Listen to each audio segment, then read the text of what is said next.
Ventilación mecánica asistida en COVID-19, principios básicos. Los objetivos de esta capacitación son comprender los motivos por los cuales se utilizan dispositivos de soporte de ventilación mecánica asistida, adquirir vocabulario básico del sistema a través de un glosario, conocer los modos de ventilación existentes, incorporar los parámetros estándares de programación inicial y programación de alarmas, reconocer los motivos por los que suenan las alarmas, aprender la secuencia de conexión y programación inicial del respirador, aprender a utilizar un sistema de aspiración cerrado, valorar y procurar un winning exitoso, desarrollar procedimientos adecuados para disminuir y evitar al máximo los riesgos de aerolización. Como el tema a tratar es extenso, se ha dividido su contenido en diferentes clases. Clase número 1 de ventilación mecánica asistida. Desarrollaremos los siguientes temas: concepto de ventilación mecánica, adquisición de vocabulario relacionado a ventilación mecánica mediante un glosario y conocimiento de medidas para disminuir los riesgos de aerolización. Antes de comenzar, recordemos: siempre todos los pacientes con sospecha o certeza de COVID-19 que requieran ser internados serán ingresados a los sectores de cohorte dispuestos a tal fin, debiendo cumplimentar los siguientes requisitos de manera obligatoria en su recepción. El personal de salud debe colocarse los elementos de protección personal correspondientes y se asegurará de que el paciente tenga colocado el barbijo quirúrgico.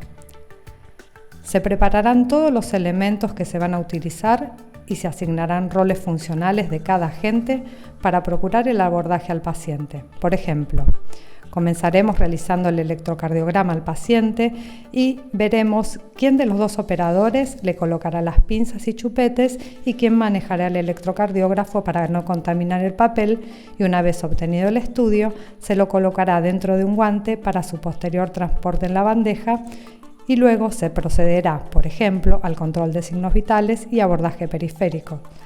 Esta planificación permitirá dar un orden adecuado a las tareas a desarrollar. Realizaremos un electrocardiograma diario y estudios complementarios de diagnósticos por imagen. Extraeremos muestras para laboratorio. Si podemos, haremos la extracción en el momento de la colocación del catéter venoso periférico. Colocaremos soporte de oxigenoterapia según necesidad y acomodaremos al paciente en posición semi-Fowler entre 30 a 45 grados a fin de relajar la tensión de los músculos abdominales, generando una mejor oxigenación. ¿Qué es la ventilación mecánica? Es un tratamiento de sostén que ayuda a disminuir el trabajo respiratorio y el gasto cardíaco, manteniendo un adecuado intercambio gaseoso. Consiste en una estrategia terapéutica que asistirá mecánicamente la ventilación pulmonar cuando ésta sea fisiológicamente incompatible para la vida.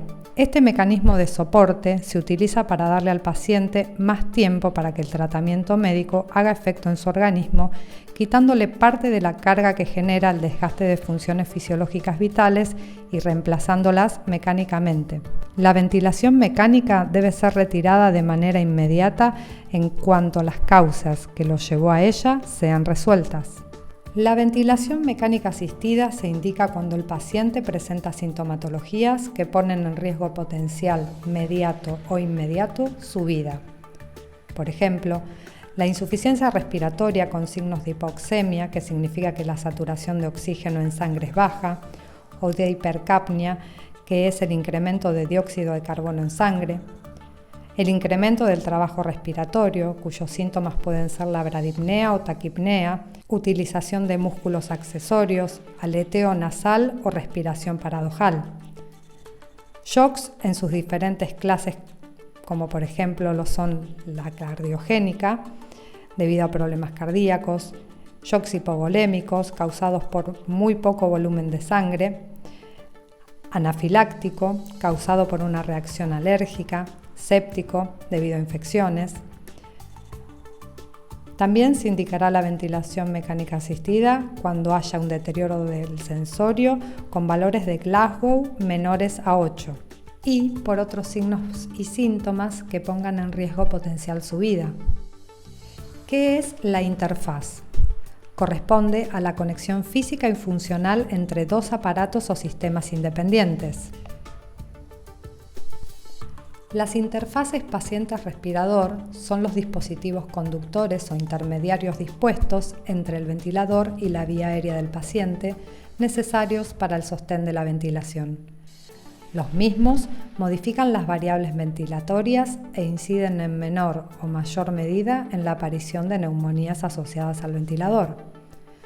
Entonces, la interfaz está formada por tubo endotraqueal o traqueostomía, humidificadores, circuitos cerrados de aspiración, sistemas para aerosolterapia, filtros bacterianos, sensores de flujo de dióxido de carbono, monitor, etc.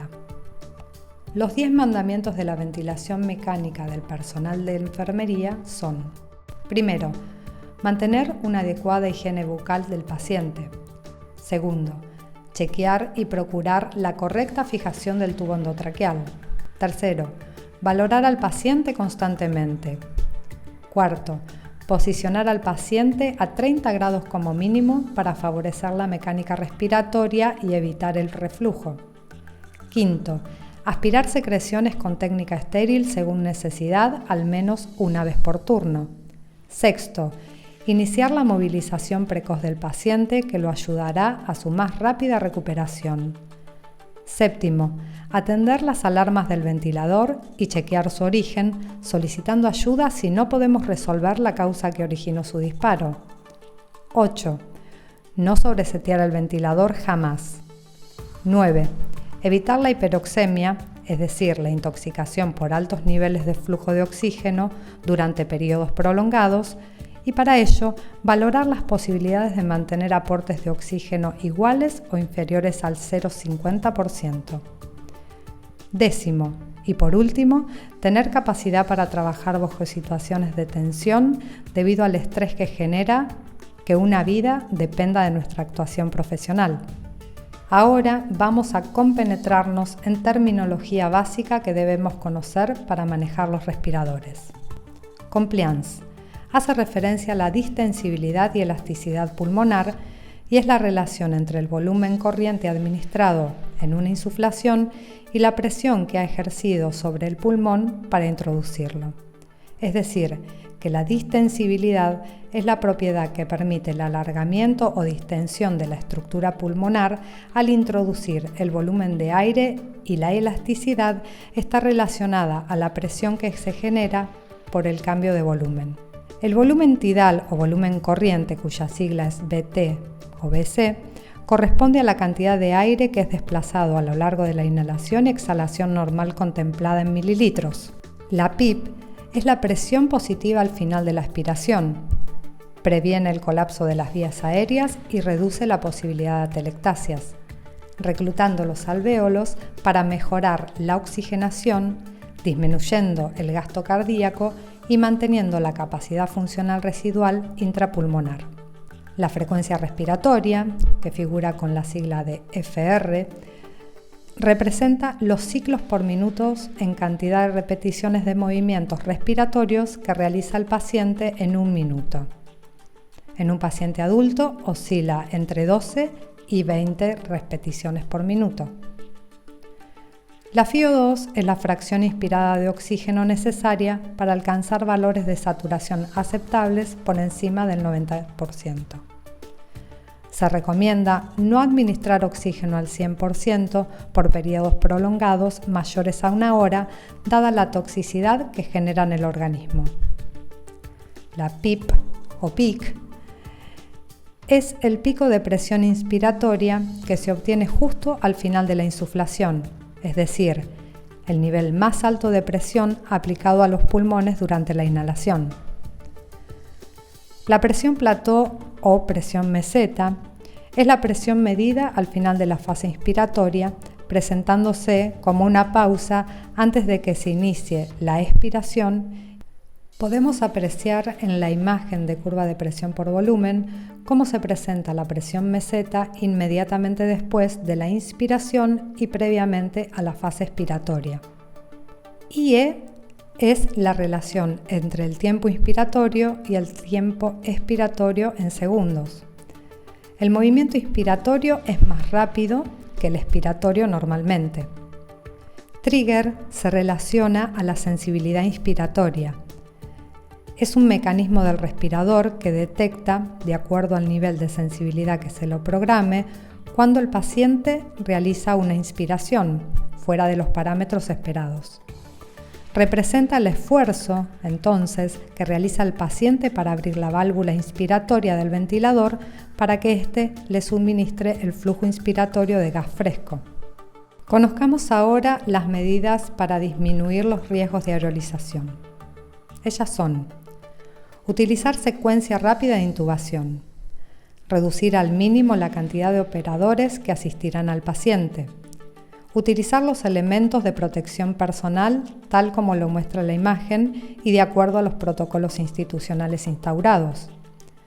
Cada vez que se requiera desconectar al paciente del respirador, se deberá seleccionar pausa inspiratoria en el panel de control y clampear tubo endotraqueal con pinza Kocher. Se sugiere no utilizar nebulizaciones y utilizar dispositivos inhalatorios como abordaje terapéutico medicamentoso. Se deberá evitar ambucear al paciente.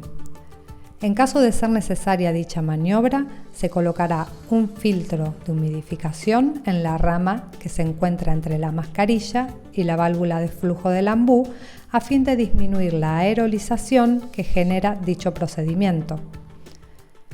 Se sugiere preoxigenar con máscara con reservorio de oxígeno y colocar barbijo quirúrgico sobre ella. Se recomienda fuertemente no utilizar la ventilación no invasiva, VNI, ni la cánula de alto flujo, CPAP, debido a que incrementa la aerolización. Se sugiere la humidificación activa para disminuir la frecuencia de cambios de filtros que exponen al personal a riesgos de contaminación y también para evitar que se reseque la vía aérea generando un impacto negativo en la fluidez de las secreciones que pueden ocasionar obstrucciones en la vía aérea.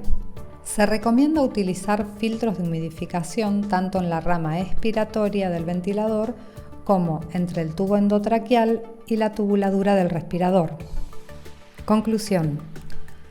La ventilación mecánica es un procedimiento de sustitución temporal de la función respiratoria normal realizada en situaciones en las que ésta, por distintos motivos patológicos, no cumple los objetivos fisiológicos que les son propios. Los objetivos clínicos de la ventilación mecánica son mejorar la hipoxemia arterial, aliviar la disnea y el sufrimiento respiratorio, corregir acidosis respiratoria, resolver y prevenir la aparición de atelectasias, permitir el descanso de los músculos respiratorios, permitir la sedación y el bloqueo neuromuscular, disminuir el gasto cardíaco, reducir la presión intracraneal y estabilizar la pared torácica. Existe una estrecha relación entre las distintas funciones de la ventilación mecánica, por lo que es de suma importancia internalizar los conceptos básicos de cada una de ellas.